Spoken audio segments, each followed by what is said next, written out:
Isaías capítulo 4, no versículo 1 diz o seguinte: Naquele dia 7 mulheres hão de agarrar um só homem, dizendo: Nós providenciaremos a nossa comida e as nossas roupas. Apenas queremos ser chamadas pelo seu nome. Livra-nos da nossa vergonha. E aí vai falar agora a partir do versículo 2 sobre o reinado do renovo do Senhor. Diz assim: Naquele dia o renovo do Senhor será de beleza e de glória, e o fruto da terra será o orgulho e a glória para os de Israel que forem salvos.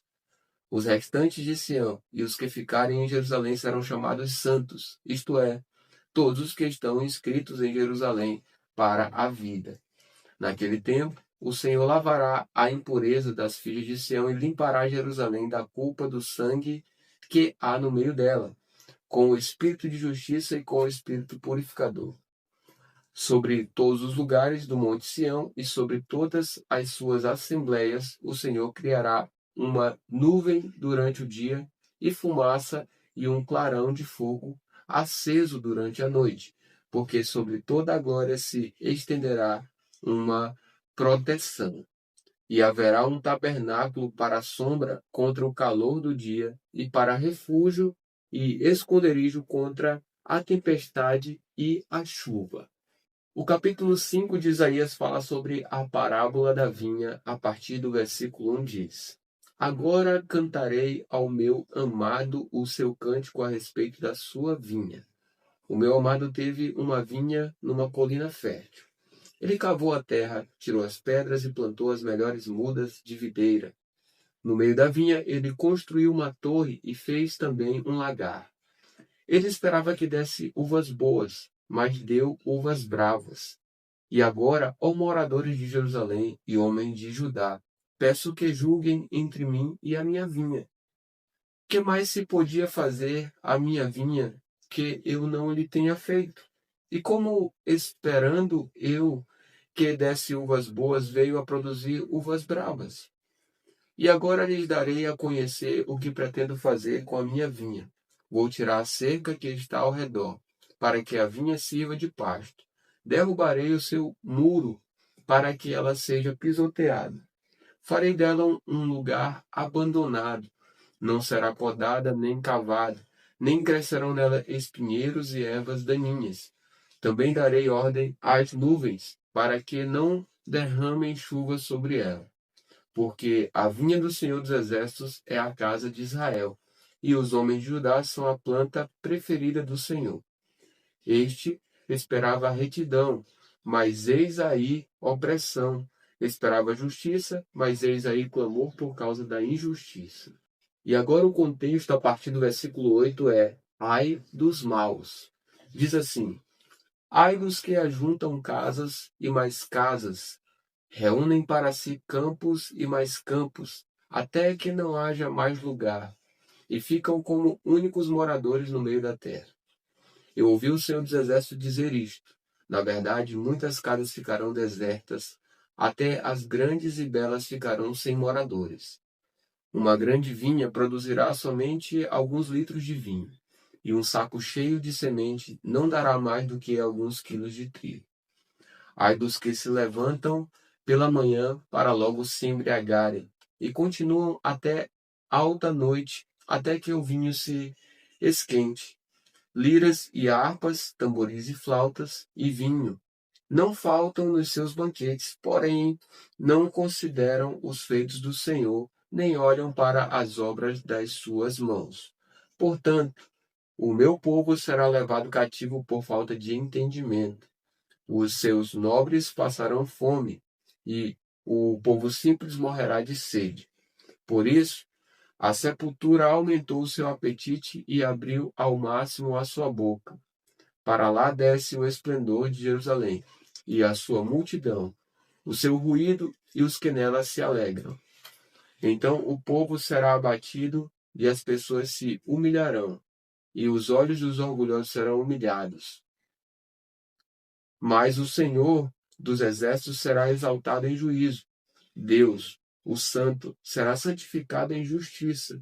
Então os cordeiros pastarão ali como se estivessem no seu pasto, e os nômades se nutrirão dos campos que os ricos deixaram abandonados.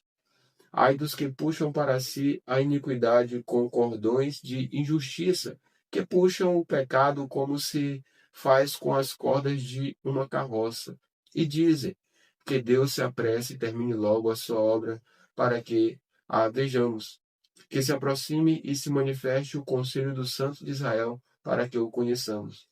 Ai dos que ao mal chamam bem e ao bem chamam mal, que fazem das trevas luz e da luz fazem trevas, que mudam o amargo em doce e o doce mudam em amargo. Ai dos que são sábios aos seus próprios olhos e inteligentes em seu próprio conceito. Ai dos que são heróis para beber vinho e valentes para misturar bebida forte, que por suborno justificam o ímpio, mas ao justo negam justiça. E aí vai dizer agora sobre Deus castigará o seu povo, a partir do versículo 24, diz assim: Portanto, assim como as labaredas consomem a palha, e a erva seca se desfaz pela chama, assim a raiz deles será como podridão, e a flor deles subirá como pó, porque rejeitaram a lei do Senhor dos Exércitos e desprezaram a palavra do Santo de Israel. Por isso, a ira do Senhor se acendeu contra o seu povo, povo contra o qual estendeu a mão e ao qual castigou. Os montes tremeram e os seus cadáveres são como lixo no meio das ruas. Nem com tudo isto se desviou a ira de Deus, e a mão dele continua estendida. Ele levantará um estandarte para as nações distantes e lhes assobiará, para que venham das extremidades da terra. E eis que elas vêm rapidamente com toda a pressa. Não há entre elas quem esteja cansado, nem quem tropece, ninguém dormita, nem dorme. Eles não desatam o cinto dos seus lombos e as correias das suas sandálias não se rompem. As suas flechas são afiadas e todos os seus arcos entessados. Os cascos dos seus cavalos são duros como pedra e as rodas dos seus carros de guerra são como um redemoinho. O ruído deles é como o do leão. Rugem como filhos de leão e, rosnando, arrebatam a presa e a levam, e não há quem a livre. Naquele dia, o bramido contra eles será como o bramido do mar. Se alguém olhar para a terra, eis que só haverá trevas e angústia. A luz se escurecerá em densas nuvens. Nós chegamos ao capítulo 6 de Isaías, e nele vai falar sobre a visão de Isaías e o seu chamado. A partir do versículo 1 diz o seguinte: No ano da morte do rei Uzias, eu vi o Senhor assentado sobre um alto e sublime trono, e as abas de suas vestes enchiam o templo. Serafins estavam por cima dele, cada um tinha 6 asas. Com 2 cobria o rosto, com 2 cobria os pés e com 2 voava. E clamavam uns para os outros, dizendo: Santo, Santo, Santo é o Senhor dos Exércitos, toda a terra está cheia da sua glória. Os umbrais das portas se moveram com a voz do que clamava, e o templo se encheu de fumaça. Então eu disse: Ai de mim, estou perdido, porque sou homem de lábios impuros e habito no meio de um povo de lábios impuros. E os meus olhos viram o Rei, o Senhor dos Exércitos. Então um dos serafins voou para mim, trazendo na mão uma brasa viva, que havia tirado do altar com uma pinça. Com a brasa tocou a minha boca e disse: Eis que esta brasa tocou os seus lábios, a sua iniquidade foi tirada e o seu pecado perdoado. Depois disto, ouvi a voz do Senhor que dizia: A quem enviarei? E quem há de ir por nós? Eu respondi: Eis-me aqui, envia-me a mim. Então ele disse: Vai e diga a este povo: Ouçam, ouçam, mas sem entender. Vejam, vejam, mas sem perceber. Torne insensível o coração deste povo. Endureça-lhes os ouvidos e feche os olhos deles, para que não venham a ver com os olhos, ouvir com os ouvidos e entender com o coração, e se convertam e sejam curados. Então eu perguntei: até quando, Senhor? Ele respondeu: até que as cidades estejam em ruínas e fiquem sem habitantes, as casas fiquem sem moradores e a terra esteja em ruínas e devastada. E o Senhor afaste dela o povo, e no meio da terra sejam muitos os lugares abandonados. Mas, se ainda ficar a 10ª parte dela, tornará a ser destruída, como o terebinto e como o carvalho, dos quais, depois de derrubados, ainda fica o toco.